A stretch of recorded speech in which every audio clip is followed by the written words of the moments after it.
ఓం శ్రీ సాయిరామ్. భగవాన్ శ్రీ సత్యసాయి బాబా వారి దివ్య పాదార విందాలకు అనంతకోటి ప్రణామాలు సమర్పించుకుంటూ ప్రేక్షక శ్రోతలందరినీ ఈనాటి వేదం శిక్షణా తరగతికి సాదరంగా ఆహ్వానిస్తున్నాం. గత 4 వారాలుగా మనం తైత్తిరీయ ఉపనిషత్తులోని బ్రహ్మానందవల్లిని నేర్చుకుంటూ వస్తున్నాం. ఈనాడు బ్రహ్మానందవల్లి యొక్క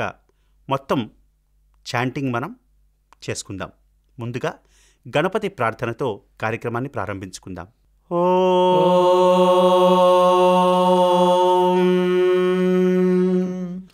గణానాం త్వా గణపతిగుం హవామహే కవిం కవీనాముపమశ్రవస్తమం జ్యేష్ఠరాజం బ్రహ్మణాం బ్రహ్మణస్పత ఆనః శృణ్వన్నోతిభిः सीदसादनम् प्रणो देवी सरस्वती वाजेभिर्वाजिनीवती धीनामवित्र्यवतु गणेशाय नमः सरस्वत्यै नमः श्रीगुरुभ्यो नमः हरिः ओम्.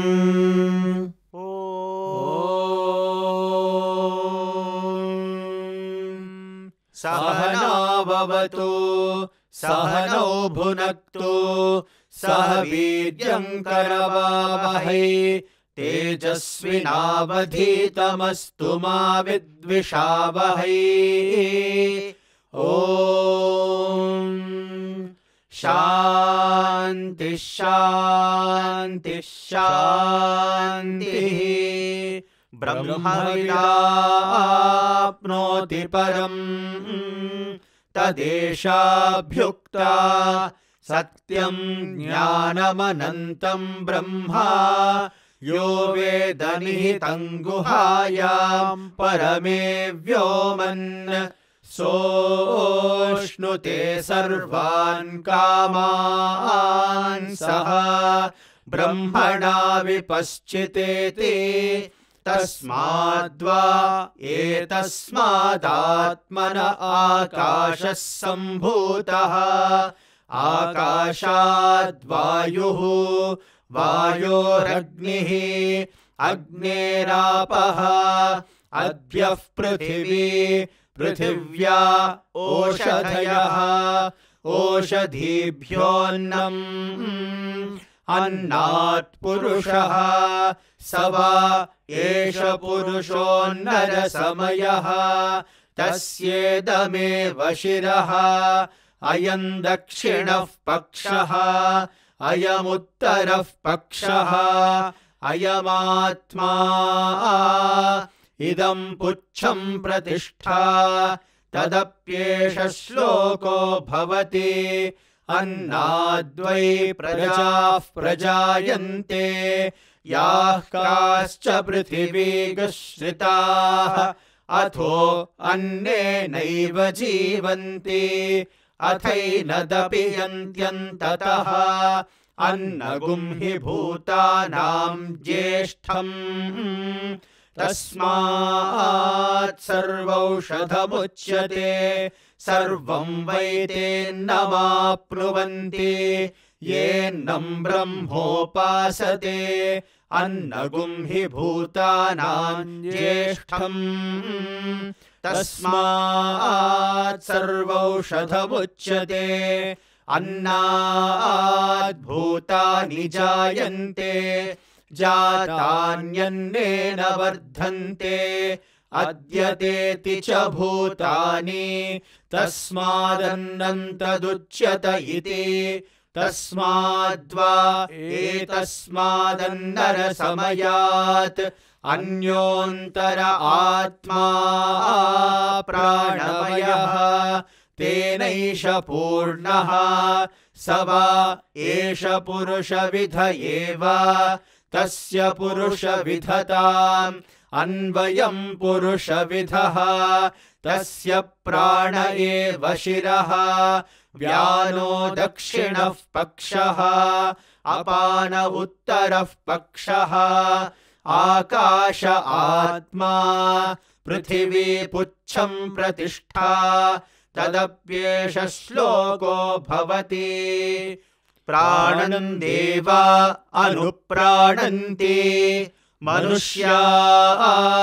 पशवश्च ये प्राणो हि भूतानामायुः तस्मात् सर्वायुषमुच्यते सर्वमेव त आयुर्यन्ति ये प्राणं ब्रह्मोपासते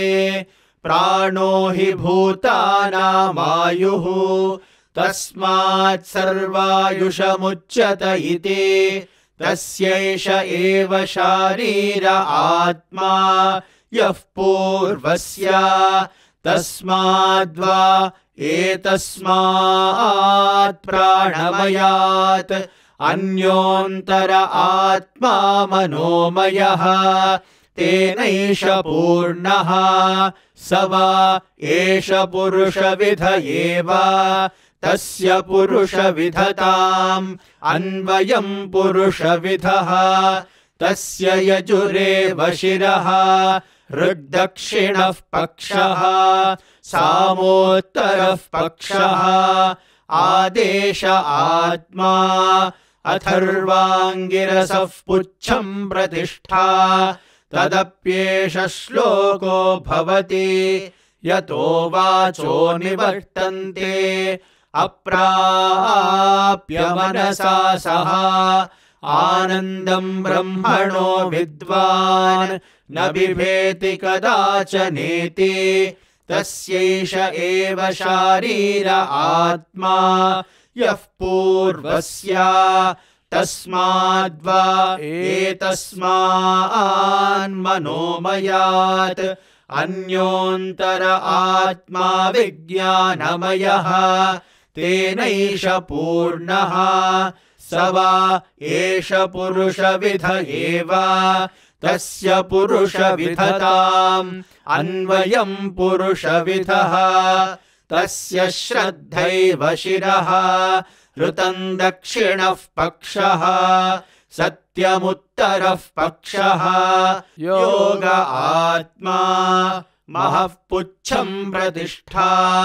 तदप्येष श्लोको भवति विज्ञानं यज्ञं तनुते कर्माणि तनुतेऽपि च विज्ञानं देवाः सर्वे ब्रह्म ज्येष्ठमुपासते विज्ञानं ब्रह्म चेद्वेद तस्माच्चेन्न प्रमाद्यते शरीरे पाप्मनो हित्वा सर्वान् कामान् समश्नुत इति तस्यैष एव शारीर आत्मा यः पूर्वस्य तस्माद्वा एतस्माद्विज्ञानमयात् अन्योन्तर आत्मानन्दमयः तेनैष पूर्णः स वा एष पुरुषविध एव तस्य पुरुषविधताम् अन्वयं पुरुषविधः तस्य प्रियमेव शिरः मोदो दक्षिणः पक्षः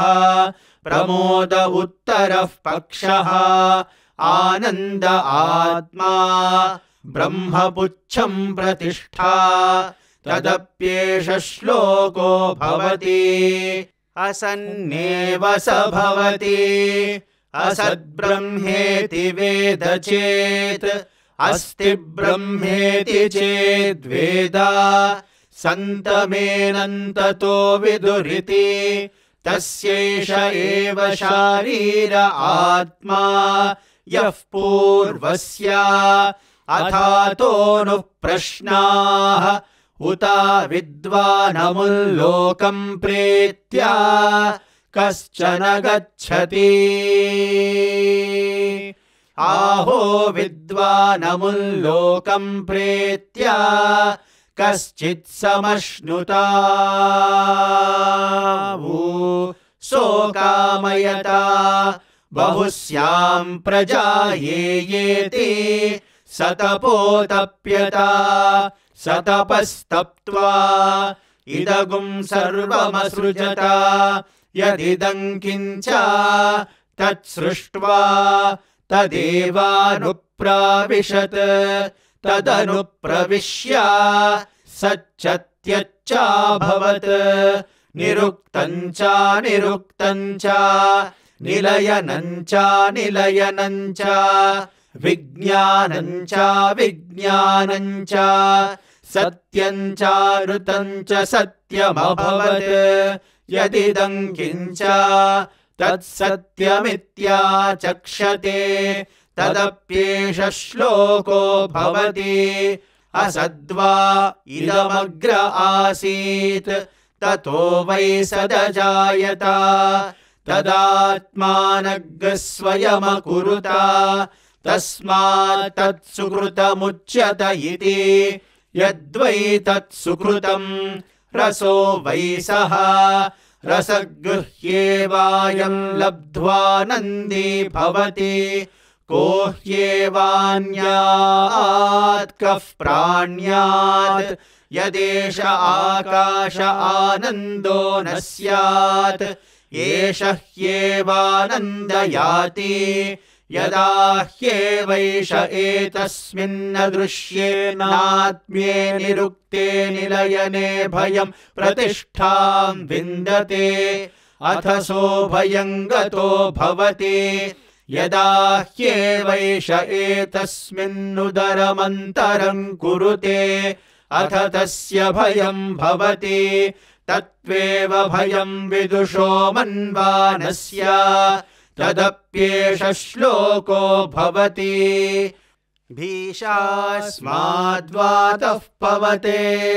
भीषोदेति सूर्यः भीषास्मादग्निश्चेन्द्रश्च मृत्युर्धावति पञ्चम इति सैषानन्दस्य मीमागुंसा भवति युवा स्यात् साधु युवाध्यायकः आशिष्ठो दृढिष्ठो बलिष्ठः तस्येयं पृथिवी सर्वा वित्तस्य पूर्णा स्यात् स एको मानुष आनन्दः ते ये शतं मानुष आनन्दाः स एको मनुष्यगन्धर्वाणामानन्दः श्रोत्रियस्य चाकामः तस्य ते ये शतं मनुष्यगन्धर्वाणामानन्दाः स एको देवगन्धर्वाणामानन्दः श्रोत्रियस्य चाकामः तस्य ते ये शतं देवगन्धर्वाणामानन्दाः स एकः पितॄणां चिरलोकलोकानामानन्दः श्रोत्रियस्य चाकामः तस्य ते ये शतं पितॄणां चिरलोकलोकानामानन्दाः स एक आजानजानां देवानामानन्दः श्रोत्रियस्य चाकामः तस्य ते ये शतमाजानजानां देवानामानन्दाः स एकः कर्मदेवानां देवानामानन्दः ये कर्मणा देवानपि यन्ति श्रोत्रियस्य चाकामः तस्य ते ये शतं कर्मदेवानां देवानामानन्दाः स एको देवानामानन्दः श्रोत्रियस्य चाकामः तस्य ते ये शतं देवानामानन्दाः स एक इन्द्रस्यानन्दः श्रोत्रियस्य चाकामः तस्य ते ये शतमिन्द्रस्यानन्दाः स एको बृहस्पतेरानन्दः श्रोत्रियस्य चाकामः तस्य ते ये शतं बृहस्पतेरानन्दाः स एकः प्रजापतेरानन्दः श्रोत्रियस्य चाकामः तस्य ते ये शतं प्रजापतेरानन्दाः स एको ब्रह्मणानन्दः श्रोत्रियस्य चाकामः तस्य शयश्चायं पुरुषे यश्चासावादित्ये स एकः स य एवंवित् अस्माल्लोकात् प्रेत्या एतमन्नमयमात्मानमुपसङ्क्रामति एतं प्राणमयमात्मानमुपसङ्क्रामति एतं मनोमयमात्मानमुपसङ्क्रामति एतं विज्ञानमयमात्मानमुपसङ्क्रामति एतमानन्दमयमात्मानमुपसङ्क्रामति तदप्येष श्लोको भवति यतो वाचो निवर्तन्ते अप्राप्य मनसा सह आनन्दं ब्रह्मणो विद्वान् न बिभेति कुतश्च नेति एतगुं हवावन तपति किमहगुं साधुना करवम् किमहं पापमकरवमिति स य एवं विद्वानेते आत्मानग् स्पृणुते उभे ह्येवैष एते आत्मानग् स्पृणुते य एवं वेद इत्युपनिषत् सहनाववतु सहनौ भुनक्तु सह वीर्यङ्करवावहै तेजस्विनावधीतमस्तु मा विद्विषावहै ॐ शान्ति शान्ति शान्तिः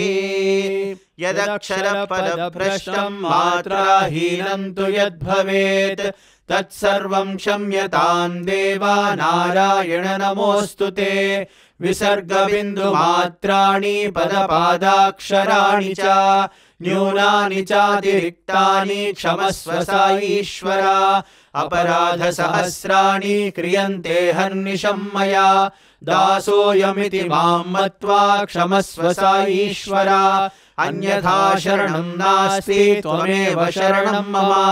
तस्मात् कारुण्यभावेन रक्ष रक्ष ईश्वर हरिः ॐ तत्सत् श्री साईश्वरार्पणमस्तु ॐ शान्ति शान्ति शान्तिः।